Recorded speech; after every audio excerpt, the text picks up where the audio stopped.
Over the last 2 years, I've covered a ton of Spider-Man video games. From his team-ups with Venom on the Sega Genesis, battling against the likes of Carnage and Shriek, to the PlayStation 2 era, where I went in-depth on the entire trilogy of games based on the Sam Raimi directed live-action films. I may be kind of a crazy Superman fan, but Batman and Spider-Man are also way up at the top of my list. Spider-Man is an iconic character, and his reputation as one of the greatest comic book heroes of all time is well deserved. Now, the X-Men, I don't have a ton of experience with these guys. When I was a kid, I had a Wolverine action figure that I got from the dentist. My dentist would always have a chest of used toys in his office, and after young kids finished their appointments, they were allowed to pick one toy and take it home. One day, I got lucky and I found this guy in there. Man, that was awesome. I would get excited when Wolverine would pop up on the Spider-Man animated series, too. I don't know if it was the claws or his colors, but Wolverine just seemed inherently cool. But everyone else on the roster, I don't know. I never built a deep connection with the other X-Men. I don't dislike them or anything, it's just like, oh yeah, that's Cyclops, I know him. My biggest exposure to these characters came from, once again, the Sega Genesis. I was lucky enough to own the X-Men video game as a kid, and while I thought everyone looked cool, this game just beat me down. I never got too far in it, and I was never really able to form a connection with any of these other guys because of that. But the Sega Genesis isn't our focus today, is it? No sir. This is Super 616. This is the Super Nintendo Exploration series. On today's episode, I want to do just that. Explore. I've always loved Spider-Man. Now take Wolverine and his X-Men buddies and smash all of these characters into one game and release it on the Super Nintendo? Sign me up. Spider-Man and the X-Men in Arcade's Revenge is a game I had never played in my entire life, and I decided that that was something that needs to change. Standing before you now, I have played this game extensively. I've brushed up on its origins and its legacy. I've even done my reading on the main villain, Arcade. Because, to my surprise, no, Arcade is not a reference to the Konami beat-em-up game starring the X-Men. Arcade is a guy. Arcade is a person. It's the main heel. After the break, I will walk you through my experience and a little bit of the history surrounding this game. Welcome to Super 616, the Super Nintendo Exploration Series. Every video here on 616 Entertainment is made possible by my supporters over on Patreon. If you enjoyed the show here today, consider signing up. You'll get early access, exclusive videos and podcasts and more. Pro Wrestling Tees has the merch. As always, thank you for watching.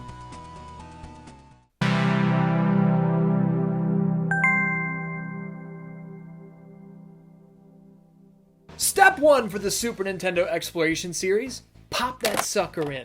Old school Spider-Man games always seem to have great soundtracks, so hopefully this one falls into that same category.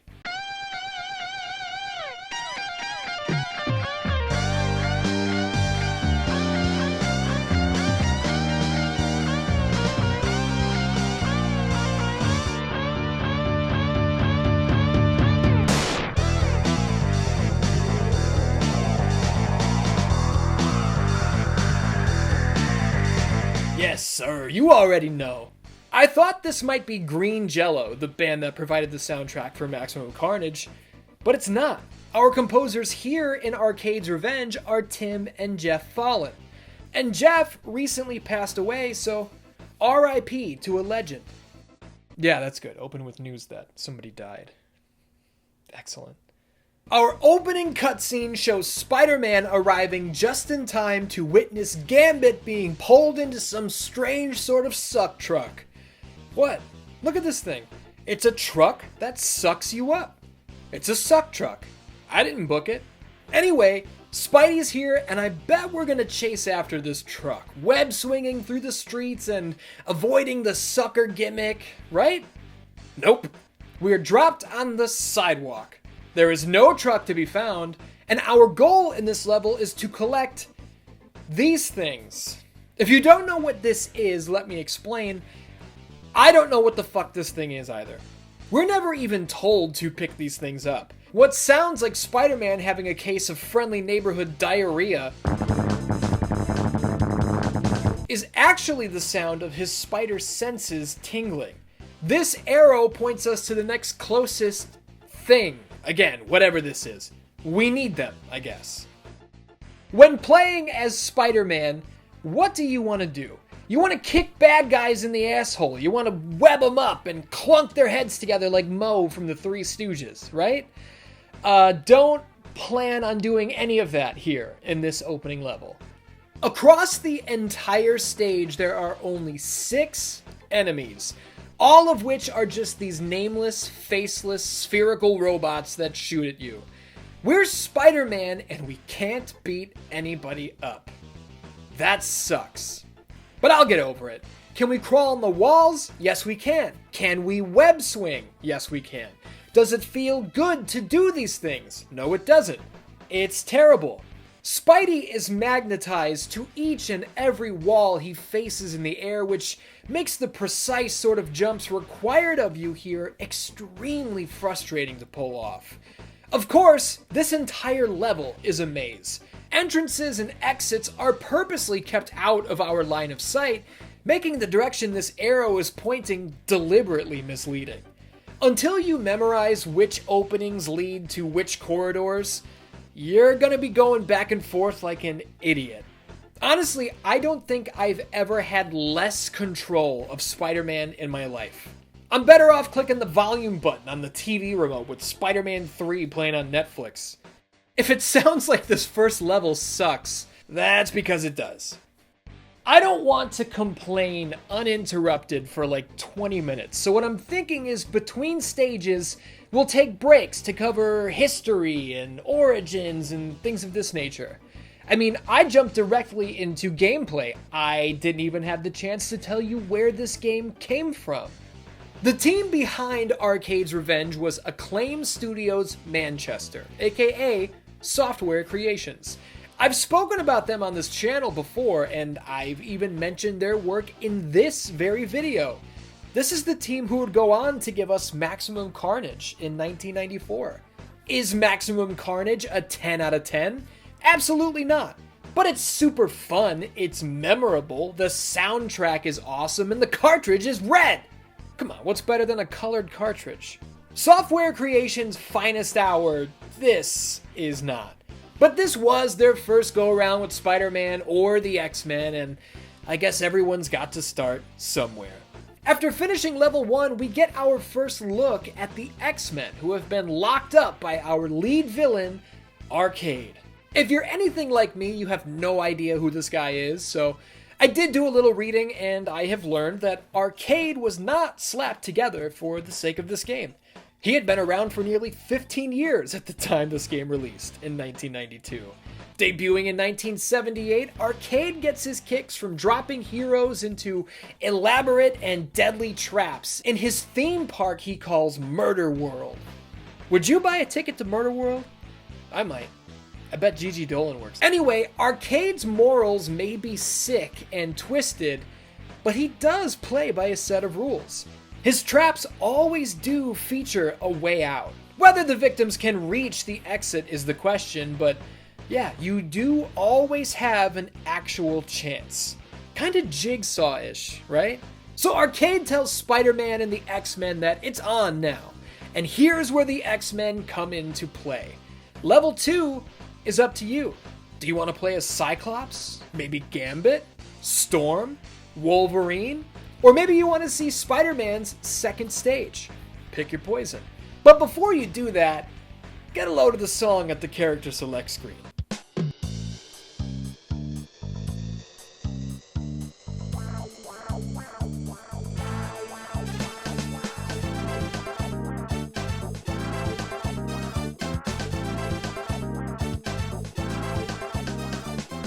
I think I'll try Storm. She's the only female character in the game, and she's hot. That's enough to sell me. Well, I'm not sure why the only member of the roster with electrical abilities would be chosen for a water level, and I actually looked into why this might be, and from what I can gather, Storm has demonstrated the ability to breathe underwater through the separation of molecules. So, why I have to monitor an oxygen meter is... Just shut up and talk about the stage. I'm not exactly sure what it is I'm supposed to be doing. It seems like I'm supposed to pop these Sonic the Hedgehog-looking capsules open, I guess? How the hell did Storm get into this place, anyway? I thought she went straight from the suck truck to that white room. I don't know. After dying on this level multiple times, I started to wonder if every level was going to be as bad as these first two. Here's where I thought, you know what? I'm not going to beat my head against the wall. When you die, you have the opportunity to jump into another level. Let's do that. Let's check out another X-Man. X-Men character. X-person. X-Man. I'm thinking Cyclops. He's got the eye thing. Wait a minute. Scott Slim Summers? His nickname is Slim? Granted, I'm not a big Marvel guy, but I have never heard of him being referred to as Slim in my life. Am I just out of the loop? I mean, even when I did the voice of Mr. Sinister in Captain McKay's fantastic stop-motion series, X-Men Brotherhood, I certainly wasn't scripted to call him Slim. Sinister. Scott Summers, it's been too long. Hardly. We want answers. But whatever, Cyclops is cool, right? Let's check his stage out. First of all, I was thrown off by the fact that ducking down to shoot makes you stuck in the ducking position until you manually stand up. In any other game, holding down keeps you ducked. In Arcade's Revenge, it makes you duck and then look down. Terrible. This robot tried to screw me over, but he got the two-piece, and then I decided to move on down. Okay, that's not a platform, apparently. It's a railway for a minecart. Ugh. Next. Gambit. Gambit's gotta be the man, right? This level will be great.